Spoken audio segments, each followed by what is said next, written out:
दोस्तों मैं अंशुमान सिंह स्वागत करता हूं फंक्शंस के इस सी प्रोग्रामिंग के ट्यूटोरियल में। तो आज हम दोस्तों बात करेंगे फंक्शन में यूज़ क्या होता है फंक्शन का, फंक्शन को कैसे यूज़ करते हैं, फंक्शन प्रोटोटाइपिंग क्या होती है, इन सारी चीज़ों के साथ आज डिस्कशन करेंगे और एग्जांपल्स के साथ साथ सारी चीज़ों को हम एक एक करके देखने का प्रयास करेंगे। तो चलिए दोस्तों वीडियो में आगे बढ़ते हैं।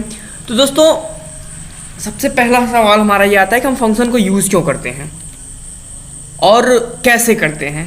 तो अगर हम आपको बताएं तो फंक्शन को यूज़ करने के दो तरीके होते हैं। Basically there are two reasons to because of that we use function. तो फंक्शन को हम दो तरीके से यूज़ करते हैं। पहला क्या होता है, पहला होता है writing function avoids rewriting the same code over and over, यानी कि किसी कोड को बार बार लिखने की हमें ज़रूरत नहीं पड़ेगी अगर हम फंक्शन का यूज़ करते हैं। तो अभी जैसे मान लो आपको किसी एक सर्कल है, कोई एक सर्कल है, उसका आपको एरिया निकालना है, उसके लिए आपने एक कोड बना दिया, ठीक है, एक कोड लिख दिया, उसका रेडियस वहाँ पे आपने पहले ही इंटीजर में या फ्लोट में डाल दिया, वैल्यू डाल दी, अब फिर आपने उसका निकाल लिया एक फंक्शन बना के।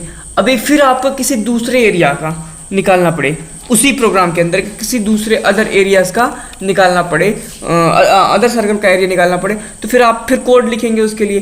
तो ऐसे में क्या होता है कि फिर से अगर आप फंक्शन बनाए रहेंगे कोई, तो अभी आप उसमें आसानी से उसको निकाल लेंगे। तो ये तो पहला तरीका हो गया। अब दूसरा होता है by using function it becomes easier to write a program and keep track of the way are doing, यानी कि अगर आप फंक्शन यूज़ कर रहे हो तो पहले तो ये आसान हो जाता है कि किसी प्रोग्राम को लिखना, क्योंकि प्रोग्राम की जो नंबर ऑफ लाइन की कोडिंग होती है वो बहुत कम हो जाती है। और दूसरी बात, प्रोग्राम जो होता है आसानी से हम ट्रैक कर सकते हैं कि प्रोग्रामर करना क्या चाह रहा है। कोई भी यूज़र होगा वो आसानी से उसको ट्रैक कर सकता है कि ये प्रोग्रामर करना क्या चाह रहा है। तो ऐसी स्थिति में हम दो ही तरीके से प्रोग्राम को यूज़ करते हैं। तो अभी आगे बढ़ते हैं, फंक्शन प्रोटोटाइपिंग के ऊपर बात करते हैं। तो दोस्तों फंक्शन प्रोटोटाइपिंग क्या होती है, तो अगर मैं फंक्शन प्रोटोटाइपिंग की बात करूं तो ऐसी स्थिति में प्रोटोटाइपिंग का अर्थ होता है फंक्शन का नेचर, या फंक्शन द्वारा जो दी गई डेफिनेशन होती हैं, या फंक्शन के लास्ट में जो उसकी वैल्यू है उसके टाइप से, यानी कि जो फंक्शन के लास्ट में जो डेटा की वैल्यू दी जाती है उसका डेटा टाइप क्या है ये डिक्लेयर करता है।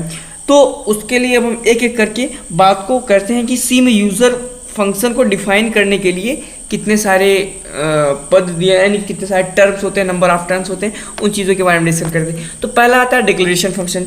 तो इसके अंदर किसी फंक्शन को डिक्लेयर करते हैं, उसके बाद उसके अंदर उस फंक्शन के डेफिनेशन को देते हैं, उसके बाद क्या करते हैं, उस फंक्शन को हम आसानी से कॉल करते हैं। ध्यान रहे फंक्शन को डिक्लेयर करते समय फंक्शन का नाम, उसका रिटर्न टाइप, फंक्शन के पैरामीटर तथा उनका डेटा टाइप इत्यादि चीज़ों को लिखा जाता है और ऐसा लिखना आवश्यक है। तो इस प्रकार से हम जो फंक्शन को बनाते हैं तो उस फंक्शन को के बारे में अपने कंपाइलर को बताते हैं कि ये फंक्शन कोई मान रिटर्न करेगा या उसे किस नाम से पहचाना जाएगा या फंक्शन में कितने पैरामीटर होंगे। तो ये सारी चीज़ें फंक्शन प्रोटोटाइपिंग कहलाती हैं। तो अभी एक तरीका मैं आपको दिखाता हूँ उदाहरण के तौर पे। अभी जैसे देखो हमने यहाँ पे क्या दिया है, वाइड सम लिया है, दोनों की वैल्यू क्या पास कर दी, इंट। उसका फ्लोट सम लिया है, इसकी वैल्यू क्या पास कर दी हमने, इंट, यानी कि फ्लोट रहेगा लेकिन उसमें वैल्यू किसकी रहेगी, इंटीजर की रहेगा। अभी यहाँ पे हमने इंट लिया, इंट सम लिया, इसकी वैल्यू क्या क्या कर दी, इंट कर दी। अब फिर अगर हम कैरेक्टर्स लेते हैं, उसकी वैल्यू अगर हम इंट देते हैं, तो ऐसी कंडीशन में फंक्शन का उपयोग, यानी कि ये जो दिख रहा है आपको, इसका उपयोग फंक्शन को डिक्लेयर करने में किया जाता है। और जो प्रोटोटाइप वाइड, फ्लोट आदि टाइप के होते हैं, जहाँ पे मैंने सारी चीज़ें लिखी हैं। और एक फंक्शन जो कि वाइड टाइप का होता है कि ये दर्शाता है, ये जो आपको वाइड टाइप का फंक्शन दिख रहा है ना, ये एक सेकंड, ये जो आपको वाइड टाइप का फंक्शन दिख रहा है ये क्या दर्शाता है कि जो फंक्शन हमारा है वो किसी प्रकार की वैल्यू को या किसी प्रकार के मान को रिटर्न नहीं करेगा। तो अभी एक इसका सिंटेक्स देखते हैं कैसे लिखते हैं। सबसे पहले उसका रिटर्न टाइप होगा कैरेक्टर, फ्लोट, वाइड में तो खैर लेता ही नहीं, int, float, character.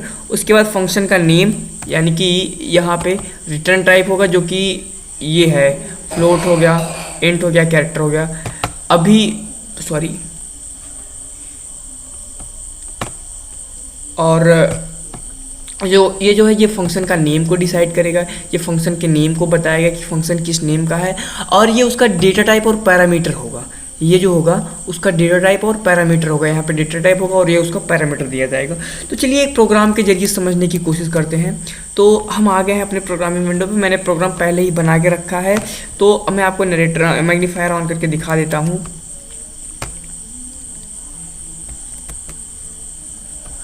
Magnifier on करके दिखा देता हूँ आपको।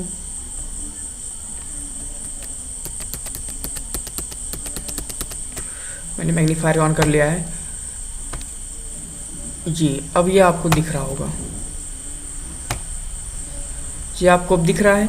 तो यहाँ पे मैंने जो प्रोग्राम लिखा है पूरा, तो आप देख सकते हैं कि मैंने यहाँ पे प्रोटोटाइप डिक्लेयर किया है।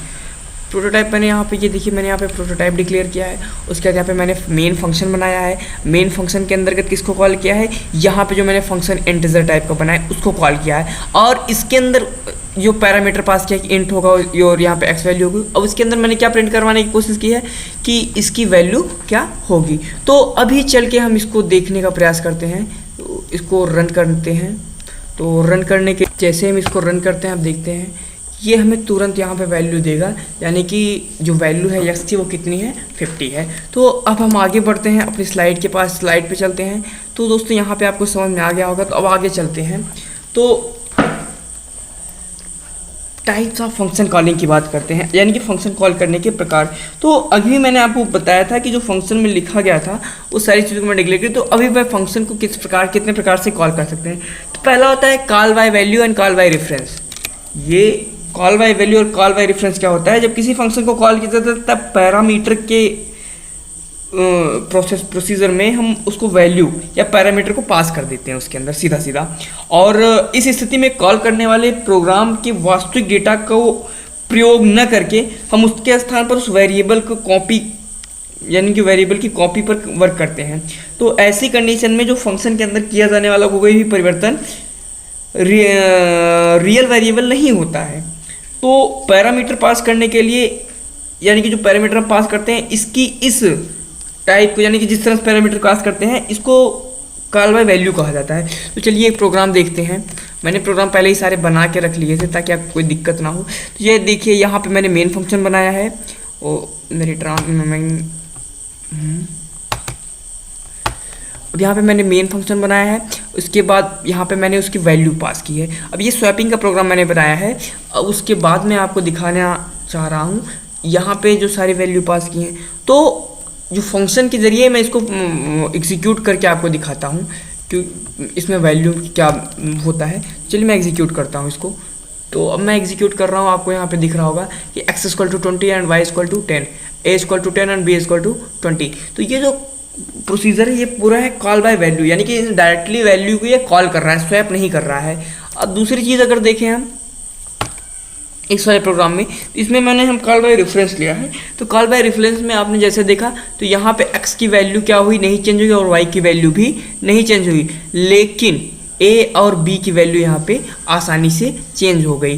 तो यही होता है कॉल बाय रेफरेंस। अब हम आगे बता दें आपको कि कॉल बाय रेफरेंस में मैंने क्या लिया है। यहाँ पे प्रोटोटाइप लिया, वाइड लिया, वाइड नाम का डेटा टाइप जिसमें कोई रिटर्न है नहीं, इसको स्वैप कर दिया मैंने डायरेक्टली। स्वैप करने के बाद भैया आप चले जाओ पहले यहाँ से, आपका कोई काम नहीं है, हटो यहाँ से, भागो, तुमको कौन बुलाया था, चलो। अब यहाँ पे जो है ये मेन फंक्शन के अंतर्गत मैंने बनाया। अब इसी के अंदर हमारा सारा प्रोग्राम चलना है। तो हमने इसके अंदर क्या क्या किया था कि स्वैप एक्स नाम का जो डेटा टाइप का नेम दिया था, वेरिएबल का नेम दिया था मैंने वहाँ पे। तो उस स्वैप एक्स लगा, उसके अंदर मैंने ए और बी की वैल्यू क्या की, पास कर दी।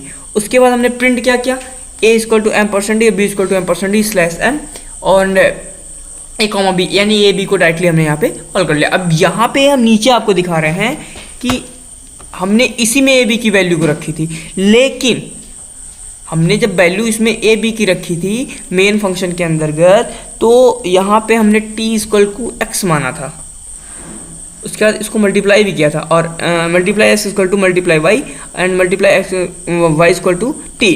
तो उसके बाद यहाँ पे मैंने इसको प्रिंट कराने की कोशिश की। तो यानी कि जो भी प्रिंट हुआ हमारा वो एक बार में तो पहली वैल्यू लिया था, दूसरी बार में दूसरी वैल्यू लिया था। तो उम्मीद करता हूँ ये आपको समझ में आया होगा। अभी आप बात करते हैं types of parameter and arguments की। तो जो ये क्या होता है पहले इसको जान लीजिए आप कि जब हम किसी फंक्शन को कॉल करते हैं तो उसमें जो वह पैरामीटर हम डालते हैं तो वह एक्चुअल पैरामीटर कहलाते हैं, ठीक है। तो जब फंक्शन को डिफाइन करते हैं तो उसमें डाले गए पैरामीटर को फॉर्मल पैरामीटर कहते हैं। तो ऐसी कंडीशंस में हम सारी चीज़ें को जानते हैं। अब हम आगे बढ़ते हैं, बात करते हैं रिकर्जन की। तो बेसिकली रिकर्जन क्या होता है कि हम किसी यूज़र डिफाइंड फंक्शन में, यानी कोई यूज़र डिफाइंड फंक्शन हमने बनाया है, उसमें पहले से प्री डिफाइंड यानी कि लाइब्रेरी फंक्शन को यूज़ करते हैं, तो इसे सी प्रोग्रामिंग में रिकर्जन कहा जाता है। तो रिकर्जन से रिलेटेड एक हम फाइबोनिक सीरीज़ का प्रोग्राम हमने यहाँ पे बनाया है रिकर्जन से रिलेटेड, तो उसको हम देखने की कोशिश करते हैं। तो यहाँ पे मैंने इंटीजर लिया, उसका डेटा टाइप लिया, फाइबोनिक सीरीज इंट आई, यहाँ पैरामीटर पास कर दिया। अब इसी के अंतर्गत यानी कि मेन फंक्शन से पहले मैंने इसको बनाया, अब इसी के अंतर्गत हमने इफ एल्स स्टेटमेंट यानी कि जो इफ़ और इफ़ यानी कि जो इसमें रिटर्न टाइप है, इन सारे जो प्रोग्राम जो पहले फंक्शन बनाए गए हैं उन्हीं फंक्शन को ही कॉल कर लिया है। तो चलिए अब इसको एग्जीक्यूट करा के देखते हैं कि एग्जीक्यूट होता है या नहीं होता है। तो यहाँ पे हमारी फाइबोनिक नंबर की सीरीज़ पूरी प्रिंट होके आ गई है। तो दोस्तों उम्मीद करता हूँ कि ये वीडियो आपको समझ में आया होगा। अगर आपको वीडियो ये समझ में आया है तो प्लीज़ चैनल को मेरे सब्सक्राइब करो और मुझे सपोर्ट करें ताकि मैं ऐसी नई नई वीडियोस लाता रहूँ। अगर आपके पास क्वेरी है तो आप मुझे व्हाट्सअप कर सकते हैं, मेरे गूगल क्लासरूम का यहाँ पे कोड दे दिया है, आप मुझे ईमेल भी कर सकते हैं। तो प्लीज़ चैनल को सब्सक्राइब करना मत भूलिएगा और अपने दोस्तों और वीडियो के साथ वीडियो को ज़रूर शेयर करने।